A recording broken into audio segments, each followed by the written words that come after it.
किसी वस्तु का एसपी सीपी से 32% अधिक है, एसपी जो है वो सीपी से 32% अधिक है, मतलब 100 132।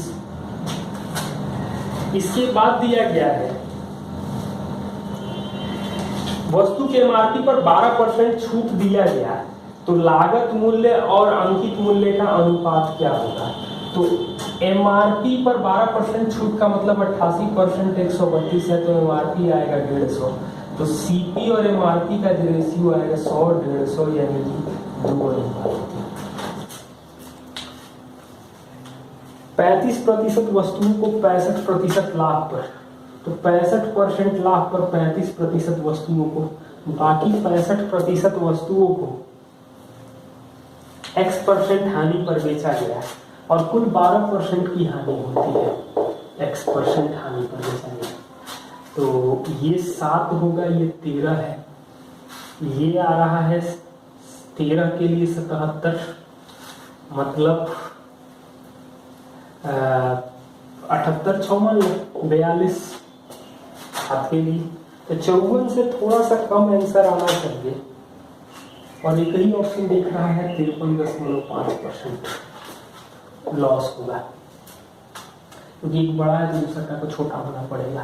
क्वेश्चन नंबर 43, कोई ट्रेन ए बी से 2.2/3 घंटा अधिक समय में कोई दूरी तय करती है। यदि ए की चाल दोगुनी कर दिया जाए तो 1.1/3 घंटा समय कम लगेगी। तो ए की चाल जो है पहले 1 से 2, यानी टाइम जो लगेगा 2 1। टाइम का डिफरेंस 1 के लिए दिया गया है 4 घंटा, मतलब 1 के लिए 4 है तो 8,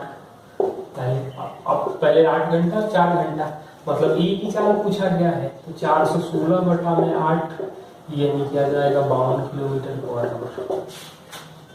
44 नंबर सवाल दिया गया है 1/3 भाग ए 15 दिन में, मतलब पूरा काम ये करेगा 45 दिन में। 75% भाग 18 दिन में, यानी कि बी पूरा काम करेगा 24 दिन में। सी 36 दिन में करता है। बी और सी ने 8 दिन काम किया, शेष काम ये अकेले कितने दिन में करेगा। तो एलसीएम आएगा 360, 8 15 10। बीसी ने 8 दिन काम किया, तो 15 और 10 25, 8 है 200, यानी कि 160/8, यानी कि 20 दिन एक काम शेष काम करेगा।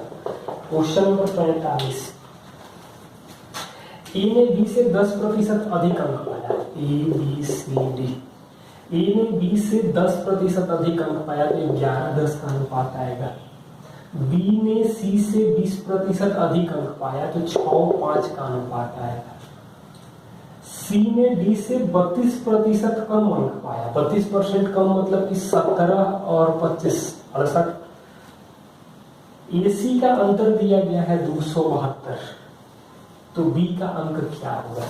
तो 17 6 का 102, 1122, 17 6 का 102, 10 120, 10 5 50, 850 और 125 1250। कह क्या रहा है एसी का अंतर, एसी का अंतर ऐसे ही दिख रहा है 150 और 122 272। तो हमसे पूछा क्या गया है बी का अंक, यानी बी के लिए वही हो। क्वेश्चन नंबर 46, ये दिया गया है कि 5x - 2y + 1 = 0 और 4y - 3x + 5 = 0। अल्फा बीटा पर कट कर रहे हैं तो 2α - 3 बीटा का मान क्या होगा। तो पहली जरूरत तो हम लोगों को ये है कि इन दोनों इक्वेशन को सॉल्व किया जाए तो हमें मिलेगा क्या। तो हमें मिलेगा 4, मतलब कि 10x - 4y + 2 = 0 और 4y - 3x + 5 = 0। जोड़ देंगे तो 7x + 7 = 0, मतलब x का मान -1, मतलब अल्फा आ जाएगा -1। अल्फा -1 रखेंगे तो -5 -4, मतलब 4 -2y, तो y का मान आ जाएगा -2, यानी कि बीटा का मान आ जाएगा -2। तो 2 × -1 और -3 × -2, तो -2 + 6 यानी कि 4 दिया जाए। एक नाव धारा के विपरीत 900 मीटर जाने में 12 मिनट समय लेती है और 9 मिनट में वापस आ जाती है। तो 12 मिनट में 900 मतलब 900 मीटर यानी 60 मिनट में हो जाएगा 4.5 किलोमीटर 4500 मीटर। और ये धारा के विपरीत है। 9 मिनट में वापस आ जाती है मतलब 1 मिनट में 100 मीटर। तो धारा की दिशा में चाल हो जाएगा 6 किलोमीटर पर आवर। तो शांत जल में चाल होगा, शांत जल में नाव की चाल आएगा 1/2 6 + 4.5 यानी 6 और 4.5 जोड़ देंगे तो 10.5 का आधा आ जाएगा 5.25 kilometre per hour. Question ABC ने एक साथ काम प्रारंभ किया तो ABC का जो लाभ का अनुपात है 3A = 2B = 4C, तो अनुपात आ जाएगा, इसको 12 कर सकते हैं। तो ABC का जो अनुपात आएगा वो 4:6:3 आ जाएगा। कुल लाभ में C का हिस्सा, C मतलब 3 के लिए दिया गया है 4863 मतलब 1 के लिए आएगा 1621। तो A का हिस्सा क्या होगा? तो 4 के लिए आ जाएगा 6484 रुपये। क्वेश्चन नंबर 49 सिंप्लीफिकेशन का क्वेश्चन है। 24 × 2/12 + 12/6 का 2/15 ब्रैकेट में भागा 8 × 4 का 28/7 का 5 का मान क्या होगा? ये सवाल आप लोग ट्राई कर लेना।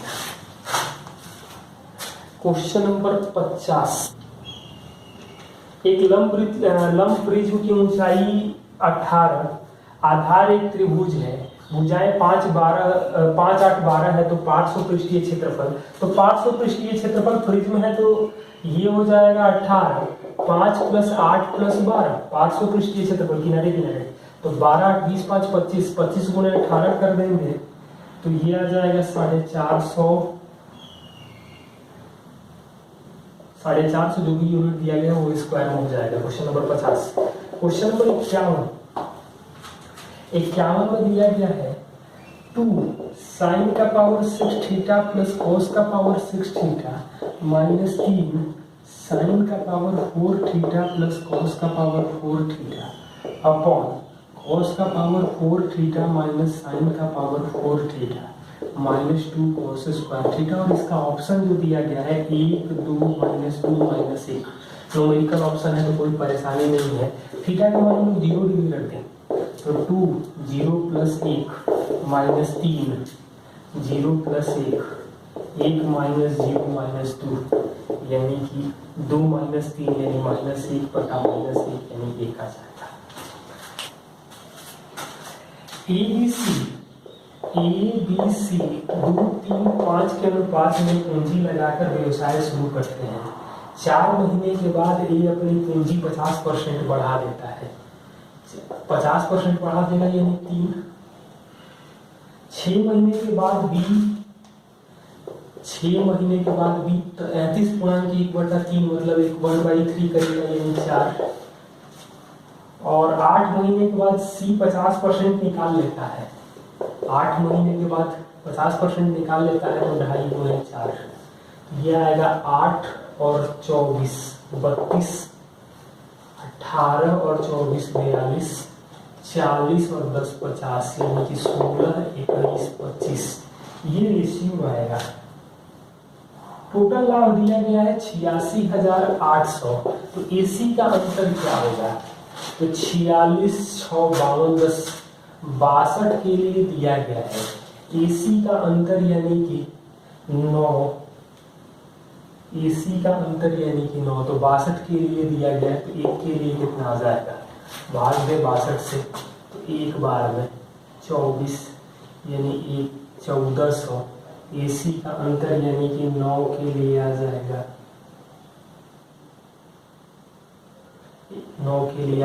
126 तो 0। क्वेश्चन नंबर 53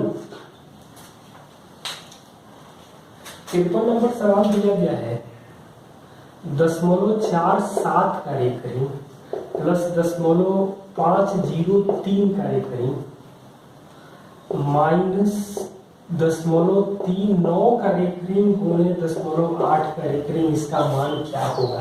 और ऑप्शन जो है वो दिया गया है 0.615 का रेखिंग, 0.615 मतलब 1.5 का रेखिंग, 0.625 का रेखिंग और 0.625 का रेखिंग। इसको तो हम लोग लिख सकते थे 39 माइनस 3/90 गुणे 8/9, तो 36/9 यानी 4/, तो 32/90, 32/90 को लिख सकते हैं 35 में, मतलब 0.35 का रेखिंग, तो 0.47777 0.50303 और माइनस 0.3555 कितना आ जाएगा 5 7 3 10 में से 5 घटेगा 5, ये 2 7 3 10 में से 5 घटेगा 5, ये 2 4 5 9 में से, यानी साफ साफ दिख रहा है 0.625। ज़्यादा प्रॉब्लम दिख रही है तो हम लोग और बढ़ा के लिख सकते हैं, ये ज़्यादा बेहतर तरीका है तो पुराने वाले तरीके से कि हम लोग 47 माइनस 4/90, 503 माइनस 5/990, अब ऐसे करें तो ज़्यादा लंबा होगा, ये ज़्यादा आसान होगा।